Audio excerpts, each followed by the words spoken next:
Hello students, welcome back to science class. Hope you all are fine.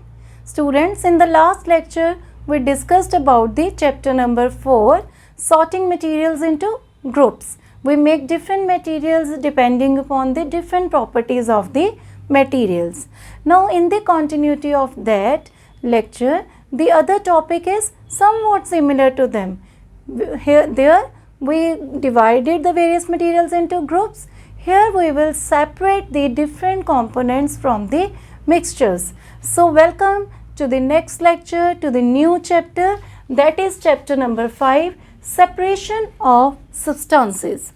Students, before starting this chapter, I wanted to tell you about some few terms which you should keep in your mind while doing this chapter. Now the first is element, because these terms will be continuously used in this chapter. Now students, what is element? First of all, I told you in the last lecture that the smallest particle of the matter is known as the atom. I told you that the smallest particle of the matter is atom. So the element contains only one kind of atoms. Right students? The element contains only one kind of atoms. Suppose I have lithium or I have gold. Right students? I have gold. So gold will contain all the atoms of the gold only, gold atoms. So this is the element. Right students? There can be many elements which have only one kind of atoms, right? Hydrogen, sodium, lithium, potassium. If we take the example of hydrogen, it will have only the atoms of the hydrogen. If we will take the example of silver, it will have only the atoms of the silver. That is known as the element. Now students, the second point is compound. What are compounds, or what is the compound? When students, two or more elements are joined in a fixed ratio. Right students? Please note this point, that when the two or more elements are joined in a fixed ratio, then it is a compound. Suppose we have water, its formula is H2O. Whatever the quantity of the water is, whether it is 10 liter, 1000 liter and many more, the ratio of the hydrogen and oxygen will remain the same. Right student? This is known as the compound. Third one is the mixture, that we are going to discuss in detail in this chapter. When two or more elements or substances are combined in any ratio. In compounds we did that the elements are combined in fixed ratio, but in case of the mixture, two or more than two substances are combined in any ratio. Right students? Example can be mixture. The example of the mixture can be many. Right student? Air is a mixture of many gases. Here the two or more than two substances are joined in any ratio. Their ratio is not fixed. Next is the mixture is of two types.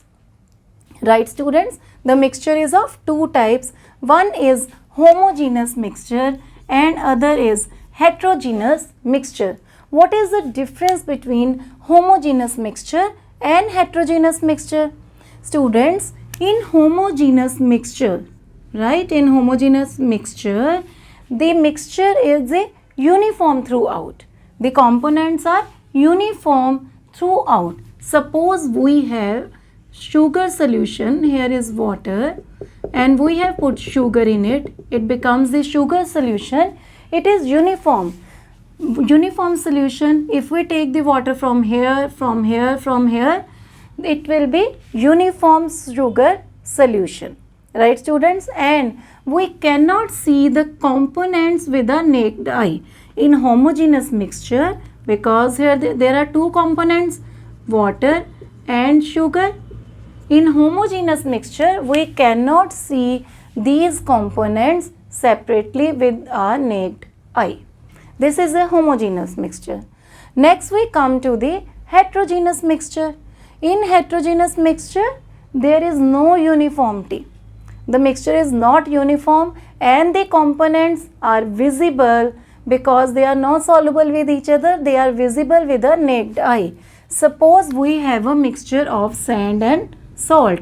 If we take a mixture of sand and salt and you see sand and salt are separately visible.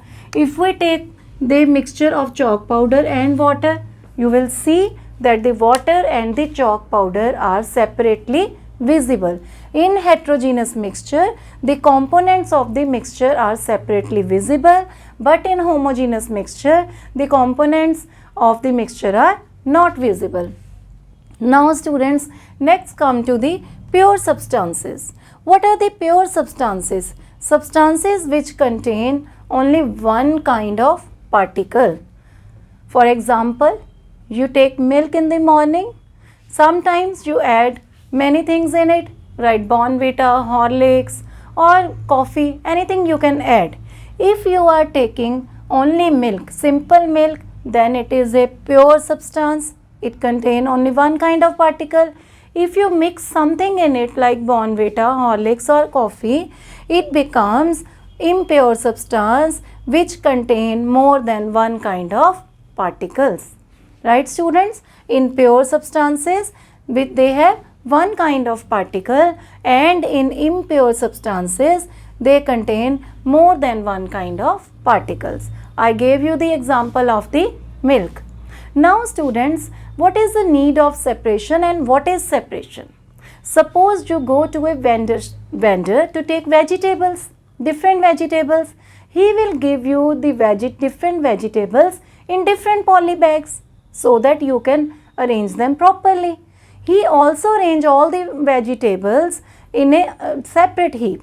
He take the cauliflower, he keep the cauliflower differently, potatoes there, tomatoes at a different place, because what he did, he separated all the vegetables. Like you separate many things at home, you put the clothes at different place, you put the shoes at different place, you put the grocery at different place. This is known as the separation. We separated all the materials. Now what is separation?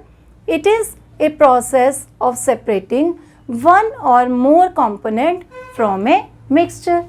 What is mixture? We did when there are two or more than substances in any ratio. When we separate all the components from a mixture, it is known as the separation. Right students? We have got mixture of many things. When we separate those components which make the mixture, that process is known as the separation. So what is the need to separate the substances? There are two reasons. First is to remove undesirable substances and harmful substances. Students, sometimes what happens that we have many things in which we have many undesirable substances, right? So to remove that undesirable substances and the substances which are not needed, harmful for us, we need to separate substances. Second important point is that to obtain desirable components from a mixture. When we want to obtain desirable components from a mixture, we need to separate the substances. For example, we have impure water, right students, and we want a pure water from that. So we filter that water to separate the pure water from that to obtain the desirable component. What is desirable component in this example? Pure water. Right students? There are many methods to separate the substances or to separate many components from all the components of a mixture. Here are few methods like hand picking, threshing, winnowing, sieving, sedimentation, decantation, filtration, etc. In the next lecture, we will discuss in detail about these methods of separation one by one. So students, in this introductory session of the chapter Separation of Substances, we discussed about the element, compound, mixture, homogeneous mixture, heterogeneous mixture, pure substances, impure substances, separation, what was the need to separate substances, what is the need to separate substances or components from a mixture, and the name of the various methods to separate the component from a mixture. So that's all for today's lecture. In the next lecture, we will discuss one by one these methods of the separation. Hope you all must have understood. We will meet in the next lecture. Till then, take care. Have a nice day. Thank you.